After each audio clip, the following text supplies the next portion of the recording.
머리가 복잡해지면서 생각 좀 정리하고 싶다는 그런 생각 들 때 있죠. 복잡한 생각들을 잘 정리할 수 있다면 우리의 삶도 보다 더 명쾌하고 심플해질 수 있을 텐데요. 이 책의 저자는 생각 정리와 스피치를 잘하지 못했던 본인의 문제점을 해결하기 위해서 10년 동안 연구를 하는 과정에서 생각 정리 솔루션을 개발했다고 합니다.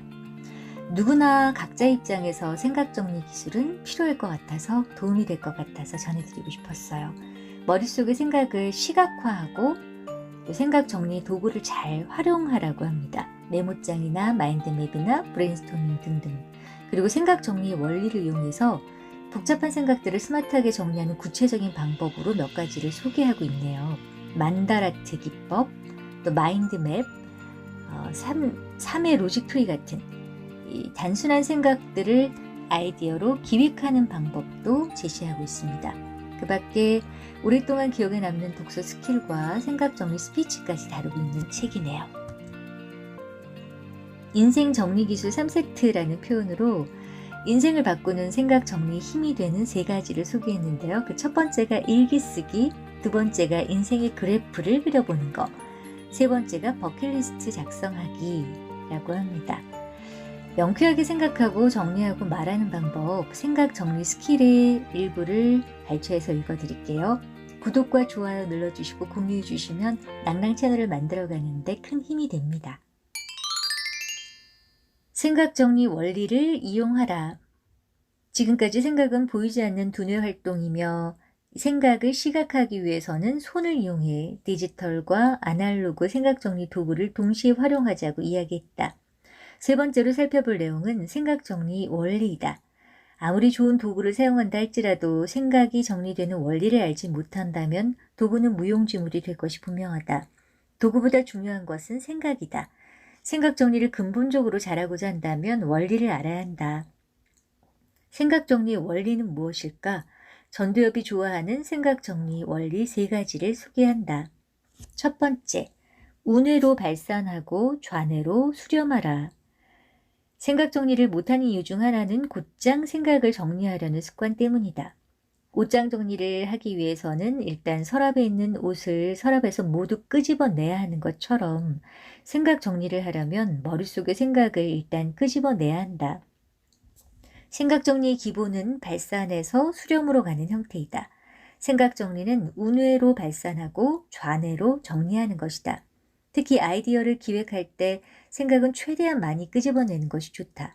아인슈타인은 발명에서 빠질 수 없는 것이 아이디어를 버릴 수 있는 쓰레기통이다 라는 말을 했다. 많은 생각에서 좋은 아이디어가 나온다. 불필요한 내용은 나중에 쓰레기통에 버리더라도 좋은 아이디어를 찾기 위해 일단 많은 양의 생각을 발산해 두는 것이 좋다. 그리고 나서 좌뇌로 정보를 수렴하고 생각을 정리하는 것이다. 기억하자. 생각 정리를 할 때는 일단 생각을 모두 끄집어내야 한다는 것을. 두 번째, 나열하고 분류하고 배열하라. 우뇌로 생각을 모두 끄집어냈다면 좌뇌로 정리할 차례다. 생각 정리는 나열하고 분류하고 배열하는 3단계로 이루어진다. 생각 정리 원리가 구체적으로 어떻게 진행되는지 예시와 함께 살펴보자. 첫 번째, 나열, 생각을 끄집어내기. 머릿속에 있는 생각을 머리로만 정리하고 나면 오히려 더 복잡해진다. 생각이 보이지 않기 때문이다. 이 문제를 해결하기 위해서는 생각을 나열해 봐야 한다. 일단 머릿속에 있는 생각을 모두 도구에 끄집어내는 것이다. 하루 일과를 주제로 생각을 정리해보자. 떠오르는 대로 할 일이 생각 도구에 할 일들을 나열한다. 다음과 같이 회의, 기획서 작성, 이메일 보내기, 독서 등 여러 가지 하루 일과의 목록이 있을 것이다. 두 번째, 분류해본다. 생각을 정리하기. 생각을 모두 나열했으면 그 다음 작업은 생각을 분류하는 것이다.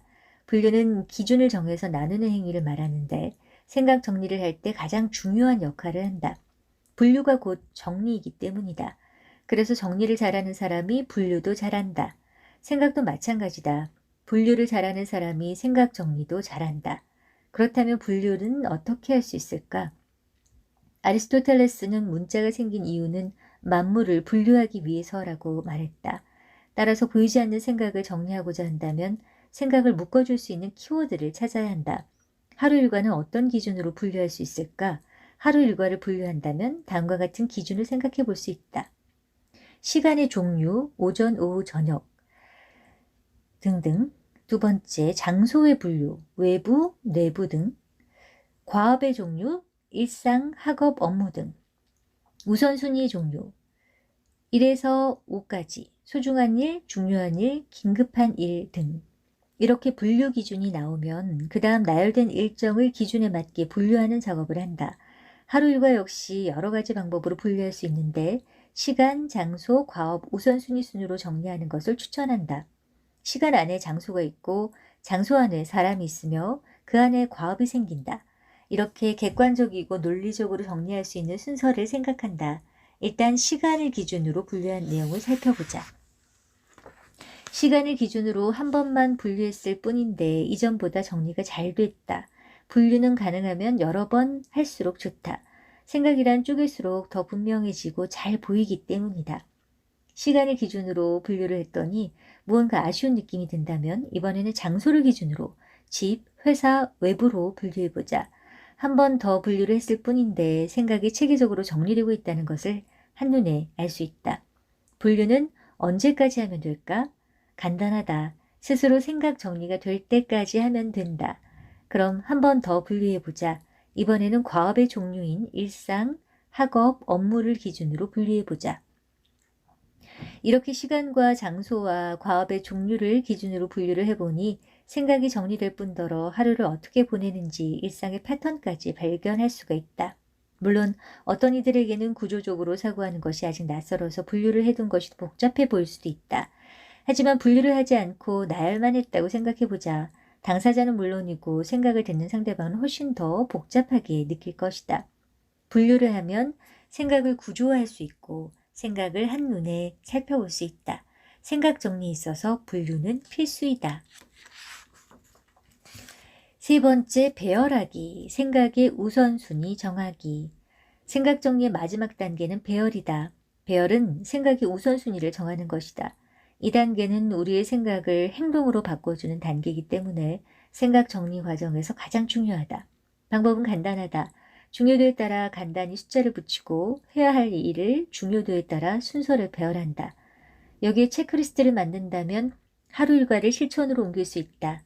마지막으로 체크리스트를 만들고 중요도에 따라 하루 일과를 순서대로 재배열해 보았다. 생각을 나열하고 분류하고 배열하는 과정에서 정리가 이루어진다. 이 원리는 생각 정리에 대한 거의 모든 주제에 적용할 수 있다. 아이디어 기획, 학습, 교수안 작성, 책 쓰기, 프로젝트 관리 등 전문적인 주제도 이 원리를 바탕으로 정리가 이루어진다. 또한 마인드맵, 브레인스토밍, 만더라트, 로직 트리와 같은 도구도 나열, 분류, 배열이 공통적으로 사용된다. 그 이유는 나열, 분류, 배열 이것이 바로 생각 정리의 원리이기 때문이다. 마지막으로 질문으로 생각을 확장하고 정리하라. 생각 정리를 잘할 수 있는 또 하나의 원리는 질문이다. 우리는 보통 생각 정리를 할 때 질문보다는 자동적으로 답부터 말하곤 한다. 답부터 생각하게 되면 처음에는 생각이 떠오를 수도 있지만 어느 순간 턱 하고 생각이 막히게 된다. 생각을 열어주는 것은 답이 아니라 질문이다. 질문은 닫힌 생각을 열어준다. 따라서 생각을 정리하기로 마음먹은 당신이 가장 먼저 해야 할 것은 답이 아니라 질문이다. 질문은 생각을 확장해줄 뿐만 아니라 정리해주는 유용한 도구이자 원리이다. 그렇다면 질문은 어떻게 만들 수 있을까? 기본적으로 질문은 육하원칙에 입각해서 할 수 있다.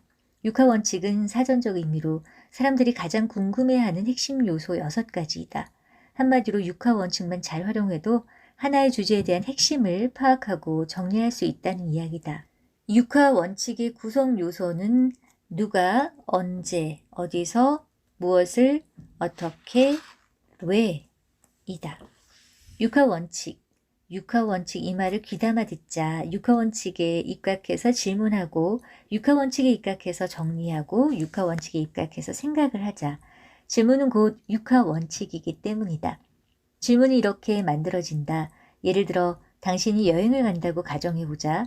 여행, 무엇이 궁금한가? 정답 말고 질문을 던져보자. 먼저 어떻게 제주도에 가지? 제주도 여행 계획을 세운다고 했을 때 어떻게 제주도에 가지? 제주도에 누구랑 가지? 언제 제주도에 가지? 제주도 여행 계획을 생각했을 때 육하원칙에 입각해서 질문을 했으면 그 다음의 답을 생각한다. 비행기, 어떻게 제주도에 가지? 비행기를 타고. 제주도에 누구랑 가지? 가족들이랑. 언제 제주도에 가지? 10월 말쯤? 질문으로 생각할 때는 지금부터가 중요하다. 멈추지 말고 꼬리에 꼬리를 물고 질문을 계속해서 하는 것이다. 여기서 한 번 더 질문을 던지면 생각이 더 명확하게 구체화될 것이다. 지명 관계상 생각이 확정되는 모습을 텍스트로 설명해 보겠다. 어떻게 제주도를 가지? 비행기. 어느 항공이 좋을까? 제주항공. 그 이유는 무엇일까? 비용이 저렴하다. 더 저렴한 곳은 없을까? 친구에게 물어봐야겠다. 친구 누구? 이번에 제주도에 다녀온 수진이. 언제 물어보지? 수진이가 퇴근하면 물어보자. 언제 제주도에 가지? 10월 말쯤? 10월 말에는 어떤 행사가 있지? 제주도 올레길 걷기 축제. 또 뭐가 있지? 서귀포 70리 축제. 10월 말에 가면 어떤 점이 좋을까? 선선한 가을 날씨가 좋다. 또 가족들 모두 휴가 기간을 맞출 수 있다. 이렇게 꼬리에 꼬리를 물고 질문하는 과정에서 생각이 확장되는 것이 보이는가? 다시 한번 강조하지만 생각은 답이 아니라 질문을 통해 이루어지는 것이다. 생각 정리 스킬 활용법. 생각 정리를 위한 4가지 방법. 첫 번째, 만다라트. 만다라트는 목표를 달성한다는 만다 플러스 라와 기술 아트를 결합한 단어로 일본의 디자이너 이마이즈미 히로아키가 깨달음의 경지를 상징하는 불교의 불화에서 아이디어를 얻어 창안했다. 일본의 투수 오타니 쇼헤이가 성공의 비결로 만다라트를 이야기해서 화제가 되었고 목표 달성을 위한 도구, 아이디어 발상 도구로 사용되고 있다. 두 번째, 마인드맵. 마인드맵은 생각의 지도라는 뜻으로 1970년 영국의 토니 부잔이 개발한 사고 기법이다. 두뇌의 기능을 최대한 발휘하도록 해주는 사고력 중심의 두뇌 개발 프로그램 및 생각을 정리하는 기법으로 불리기도 한다. 방사형 구조로 표현하고 약도를 그리듯 꼬리에 꼬리를 물고 생각하는 것이 특징이다. 세 번째, 디지털 마인드맵. 디지털 마인드맵은 토니 부잔의 마인드맵의 한계를 극복하기 위해 개발된 마인드맵 소프트웨어이다. 컴퓨터, 모바일, 인터넷용 디지털 마인드맵이 존재하며 대표적인 프로그램은 R마인드와 X마인드가 있다. 디지털 마인드맵의 장점은 수정, 편집이 쉽고 다른 프로그램과 공유 및 연동이 쉽다는 점이다. 또 다양한 부가 기능으로 업무 생산성을 높일 수 있다. 네 번째, 3회 조직 트리. 3회 조직 트리는 쉽게 말해 어떤 주제든 3가지로 요약하고 정리하는 것을 의미한다. 3회 로직 트리를 활용해 생각을 정리하는 방법은 what tree, why tree, how tree가 있다. 생각이 복잡할수록 단순하게 생각을 정리하는 방법을 배워야 한다. 3이라는 숫자를 활용한다면 명쾌하게 생각하고 정리하고 말할 수 있게 될 것이다. 생각 정리 스피치 5단계 프로세스. 스피치를 잘 할 수 있기 위한 생각 정리의 프로세스는 무엇일까? 일반적인 스피치 프로세스는 내용 작성에서 스피치로 간단하게 이루어진다. 반면 생각 정리 스피치 프로세스는 5단계로 세분화돼서 진행된다. 스피치 정리 순서는 첫 번째, 누구에게 스피치를 할 것인지를 정하고 두 번째, 말하고 싶은 주제를 선정한다. 세 번째, 질문을 나열하여 줄거리를 간략하게 정리한 뒤 네 번째, 목차를 설계하고 다섯 번째, 다양한 사례로 내용을 풍성하게 한 뒤 실전에 필요한 대본을 구성한다. 단계별로 차근차근 생각 정리를 하는 과정에서 당신은 생각이 점차 구체화되고 명확해진다. 그렇다면 지금부터 생각 정리 스피치의 5단계 프로세스를 살펴보자. 1단계, 대상과 목적 분석. 스피치를 누구에게 왜 말하는지 생각하라. 스피치 준비에 있어서 가장 먼저 해야 할 것은 무엇일까? 초보 연사들은 대부분 내가 하고 싶은 말, 즉 스피치의 주제부터 정하지만 그것보다 먼저 해야 할 일이 있다. 바로 청중 분석이다. 스피치는 혼자서 일방적으로 하는 것이라 듣는 대상에게 생각을 전달하면서 또 함께 소통해야 한다. 따라서 연사는 누구에게 왜 말을 하고자 하는지 가장 먼저 생각해야 한다. 스피치에서 실패하는 이유 중 하나는 청중 분석이 제대로 이루어지지 않았기 때문이다. 반면 청중 분석이 잘 된 스피치는 더 큰 공감과 감동을 전해줄 수 있다. 청중을 분석하는 이유는 연사가 청중과 눈높이를 맞춰 소통하려는 노력이기 때문이다. 청중 분석은 크게 두 단계로 구분이 된다. 첫 번째는 청중이 누구인지 구체화시키는 작업이고, 두 번째는 청중에게 필요한 메시지가 무엇인지를 찾는 것이다. 2단계 주제 선정. 한마디로 무엇을 말하고 싶은지 주제를 정하라. 대상과 목적이 분석되었으면 그 다음은 주제를 선정해야 한다. 사실 당신이 전하고 싶은 한마디를 정했다면 스피치의 절반은 완성된 것이나 다름이 없다. 스피치의 내용은 결국 한마디가 점점 확장되어 완성된 것에 불과하기 때문이다. 그렇다면 주제를 어떻게 찾을 수 있을까? 4장에서 살펴본 만다라트를 활용해보자. 만다라트는 가로, 세로 9칸씩 모두 81칸을 채우며 아이디어를 구체화하는 도구다. 우선 가장 가운데 사각형의 중심에는 스피치의 주제를 적는다. 다음으로 이를 둘러싼 8칸의 주제와 관련된 핵심 키워드를 적는다. 그리고 마지막으로 나머지 칸에 핵심 키워드에 대한 하위 내용을 적는다. 좋은 재료에서 맛있는 음식을 만들 수 있듯이 이야깃거리가 풍성할수록 매력있는 스피치를 할 수 있다. 다음에 만다라트를 보며 생각 정리라는 주제가 어떻게 구체화되는지 살펴보자. 먼저 중심에 생각 정리라는 주제를 넣는다. 다음으로 이를 둘러싼 8칸에 생각 정리와 관련된 핵심 키워드를 적는다. 독서, 기획, 업무, 도구, 문제점, 원리, 인생, 스피치와 같은 연관 키워드를 생각했다. 주제를 찾을 때 만다라트가 좋은 이유는 무의식적으로 비어있는 칸을 채우고자 하는 심리가 작용하여 다양한 아이디어가 떠오르기 때문이다. 8가지 핵심 키워드를 작성했으면 나머지 칸의 세부 내용을 떠올려 작성을 한다. 예를 들어 생각 정리 주제에서 떠올렸던 독서라는 핵심 키워드와 관련해 여백 독서법, 후기 작성법, 추천 도서, 검색 도서법, 독서 종류, 기억에 남는 독서법, 독서 리스트와 같은 8개의 세부 내용으로 구체화가 되었다. 핵심 키워드를 찾을 때는 좋은 키워드를 찾아야 한다는 부담감을 내려놓고 다양한 각도로 자유롭게 작성하기를 바란다. 좋은 키워드는 많은 키워드에서 나오는 것이기 때문이다.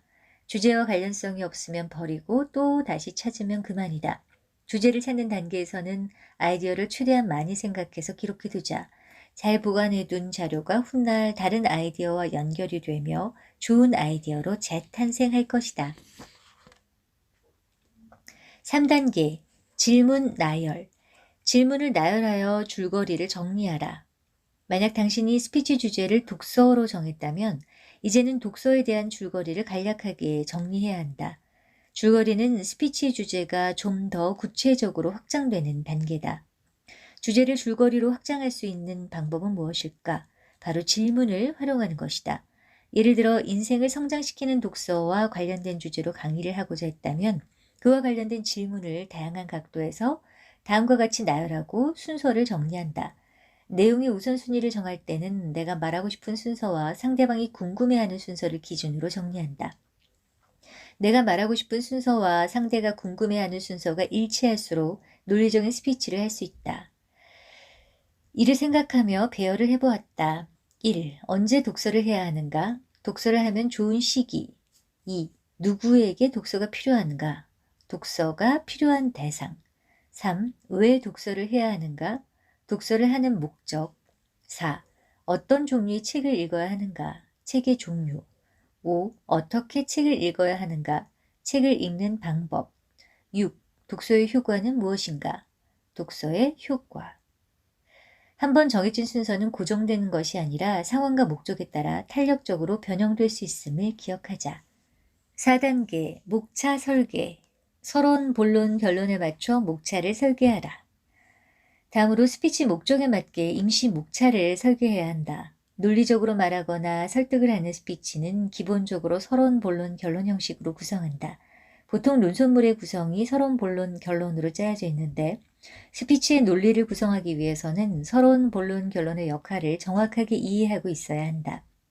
그렇다면 서론이 왜 필요하고 본론은 어떤 역할을 하며 결론이 중요한 이유는 무엇일까? 당연히 짜임새 있는 구성을 완성하기 위함이다. 각 짜임에서 유의해야 할 점을 살펴보면 다음과 같다. 서론, 서론에서는 주장하고자 하는 문제가 무엇인지 밝히고 스피치를 하는 동기나 목적을 설명한다. 특히 사람들의 호기심을 불러일으켜 스피치에 집중하도록 해야 한다. 본론, 본론은 스피치의 중심 부분으로 주장 또는 주제에 대한 근거를 전개하는 내용으로 구성해야 한다. 논리정연하게 내용을 작성해야 하며 서론이나 결론보다 길어야 한다는 특징이 있다. 결론, 본론의 내용을 요약하고 정리하면 좋다. 앞으로의 전망 등을 간결한 메시지로 정리하는 것이 바람직하며 명언과 같은 감동적인 메시지로 마무리하면 좋다. 5단계, 내용 작성. 다양한 사례로 내용을 풍성하게 하라. 목차를 세웠으면 다양한 사례로 스피치의 내용을 풍성하게 만들 차례다. 스피치와 관련된 자료는 평소에 틈틈이 수집해야 한다. 관심을 가지고 주변을 관찰하다 보면 스피치 재료가 되는 수많은 지식과 정보들이 있다. 정보는 크게 3가지 대상에서 찾을 수 있으며 각각의 특징과 정보 수집 시 유의할 점은 다음과 같다. 첫 번째, 남들이 만들어 놓은 것. 남들이 만들어 놓은 정보 중 대표적인 것은 책이다. 책은 한 가지 주제에 대한 빅데이터라고 해도 과언이 아니다. 스피치 주제와 관련된 좋은 책을 찾는다면 수많은 정보와 지식을 한 번에 얻을 수 있다. 더불어 인터넷 기사, 논문뿐만 아니라 각종 영상 자료 및 영화, 드라마와 같은 컨텐츠에서도 정보를 얻을 수 있다. 이렇게 남들이 만들어 놓은 정보의 특징은 쉽게 찾을 수 있지만 주관성이 강한 정보도 많기 때문에 목적을 명확히 하고 객관성을 유지해 찾아야 한다. 또한 정보를 사용할 때는 출처를 분명히 밝혀 저작권에 문제가 생기지 않도록 유의한다. 두 번째, 현장에 존재하는 것. 3가지 대상 중 가장 신뢰성이 높은 정보는 바로 현장에 존재하는 것이다. 그러나 그저 눈앞에 보이는 사실에 불과하기 때문에 전문성은 낮은 편이다. 하지만 현장에서 직접 본 사실을 잘 정리하여 관련 근거로 사용한다면 차별화된 내용을 만들 수 있다. 세 번째, 개인이 보유하고 있는 것. 3가지 정보 중에서 가장 전문성이 높은 것은 바로 개인이 보유하고 있는 정보다. 자신의 경험과 생각, 상상 등이 포함되는데 개인이 보유하고 있는 정보는 자신만의 것이기 때문에 전문성이 높다는 장점이 있다. 하지만 일반화가 어렵다는 한계가 있기 때문에 스피치를 할 경우 개인이 보유하고 있는 정보를 근거나 사례로 사용하기 위해서는 청중과 관계적 공감대를 만들어야 하며 반대로 누군가의 경험을 들을 때는 상대의 전문성을 존중해야 한다. 스피치에 필요한 다양한 정보는 주장을 입증하는 사례, 통계, 증언 등으로 활용될 수 있다. 한마디로 스피치의 풍성한 내용이 되는 것이다. 스피치의 공신력을 높이기 위해서는 개인의 생각은 물론 남들이 만들어 놓은 전문 지식과 현장의 사실 정보를 함께 전달하는 것이 좋다. 생각 정리 스피치 프로세스 5단계를 통해 당신의 진심을 전달할 수 있는 스피치를 멋지게 완성하길 바란다. 생각 정리가 되면 스피치는 덤이다.